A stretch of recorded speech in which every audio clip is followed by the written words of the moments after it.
नमस्कार लिसनर्स, आप सभी का एक बार फिर से स्वागत है हमारे चैनल डिवाइन हरि पर, जहां हम दिव्य और आध्यात्मिक यात्रा में आपके लिए लेकर आते हैं श्रीमद् भागवत महापुराण की दुर्लभ कथाएं, ज्ञानवर्धक प्रसंग और जीवन को रूपांतरित कर देने वाली शिक्षाएं। आज हम आपके लिए लेकर आए हैं स्कंद 4 अध्याय 18 की एक दिव्य कथा, जिसमें हम जानेंगे कि कैसे महाराजा पृथु ने स्वयं पृथ्वी का दोहन किया और समस्त लोगों को जीवनदायिनी वस्तुएं प्राप्त कराईं। अगर आपने पिछला भाग यानी अध्याय 17 नहीं सुना है तो उसका लिंक आपको डिस्क्रिप्शन में उपलब्ध करा दिया गया है। उसको भी ज़रूर सुने ताकि आपको कथा की गहराई बेहतर तरीके से समझ में आए। हमारे चैनल को लाइक करें, शेयर करें, कमेंट करें और सब्सक्राइब करना ना भूलें। तो चलिए आज की कथा को हम प्रारंभ करते हैं। जैसा कि हम जानते हैं कि विदुर महाराज जी मैत्रेय जी से प्रश्न कर रहे थे। इसके आगे वे कहते हैं, जब महाराजा पृथु ने पृथ्वी से अपने प्रजाजनों की रक्षा हेतु उसे दोहने की ठानी, उस समय उनका क्रोध इतना प्रबल था कि उनके होंठ काँप रहे थे। पृथ्वी डरते डरते उनसे बोली, हे प्रभु, कृपा करके अपने क्रोध को शांत कीजिए। आप जैसे बुद्धिमान लोग हर स्थान से अमृत के समान सार निकाल लेते हैं। जो ऋषि मुनियों ने कृषि, यज्ञ, अग्निहोत्र जैसे जो उपाय बनाए हैं वे आज भी कल्याणकारी हैं, परंतु जो लोग अपने मन की कल्पना से जीवन जीते हैं वे बार बार असफल होते हैं। हे राजन, आपने और अन्य राजाओं ने मेरा आदर त्याग दिया, इसीलिए लोग चोरी और अधर्म की ओर झुकने लगे। मैंने औषधियाँ, अन्न अपने भीतर छिपा ली हैं, अब वे नष्ट हो रहे हैं। यदि आप उन्हें प्राप्त करना चाहते हैं तो कृपा करके मुझे बछड़ा, दोहन पात्र और धोने वाला दीजिए, मैं आपको सब कुछ दूंगी। राजा पृथु ने उनकी इस बात को स्वीकार किया और स्वयंभू मनु को बछड़ा बनाकर अपने ही हाथों से पृथ्वी का दोहन शुरू किया।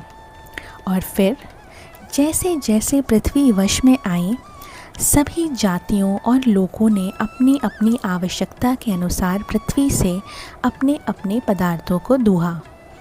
ऋषियों ने बृहस्पति को बछड़ा बनाकर वेद रूप दोहा। देवताओं ने इंद्र को बछड़ा बनाकर अमृत, बल और ओज दूहा।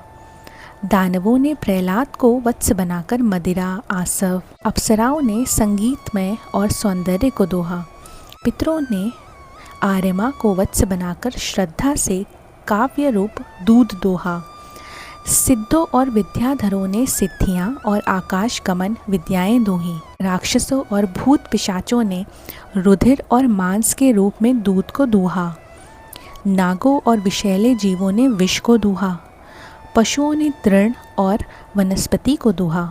शेर, पक्षी, पेड़, पर्वत सभी ने पृथु जी के शासन में अपने अनुसार पदार्थों को प्राप्त किया। फिर महाराज पृथु ने पृथ्वी को अपनी पुत्री के समान मानकर उसका स्नेहपूर्वक पालन किया और उसे समतल करने के लिए अपने धनुष की नोक से पर्वतों को भी चीर दिया।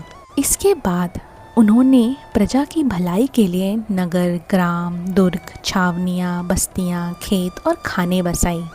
ये सब व्यवस्था पहले कभी पृथ्वी तल पर नहीं थी। लोग जहाँ चाहे वहाँ बस जाते थे, परंतु पृथु जी ने नियोजन और संघ रचना का बीज बोया। यहाँ पर हमारा ये अध्याय समाप्त होता है। इस अध्याय से हमें एक सीख मिलती है। जब नेतृत्व में विवेक और करुणा होती है तो मात्र प्राय व्यवस्था में भी नवजीवन सा आ जाता है। महाराजा पृथु के समान सत्यवादी, कर्मशील और न्यायप्रिय राजा ही राष्ट्र को सुव्यवस्थित और समृद्ध बना सकते हैं। पृथ्वी जो सहनशीलता की प्रतीक है, उसने समर्पण और संवेदना से अपनी सारी संपदा फिर लौटाई।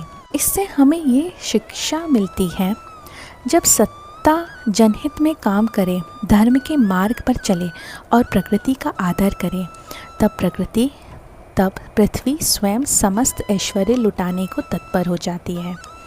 प्रिय श्रोताओं, ये थी श्रीमद् भागवत महापुराण के स्कंद 4 अध्याय 18 की पवित्र कथा, जिसमें एक आदर्श राजा और मातृ रूप पृथ्वी के बीच दिव्य संवाद हुआ। अगर आपको ये छोटी सी कथा ज्ञानवर्धक लगी हो तो वीडियो को लाइक करें, अपने दोस्तों के साथ शेयर करें, कमेंट में अपनी राय बताएं और हमारे चैनल डिवाइन हरि को सब्सक्राइब ज़रूर करें। हर दिन भक्ति से जुड़ें, हर कथा में ईश्वर को महसूस करें। हम फिर से आते हैं एक नई कथा के साथ, एक नए शिक्षा के साथ। तब तक श्री हरि की कृपा आप सभी पर बनी रहे। धन्यवाद।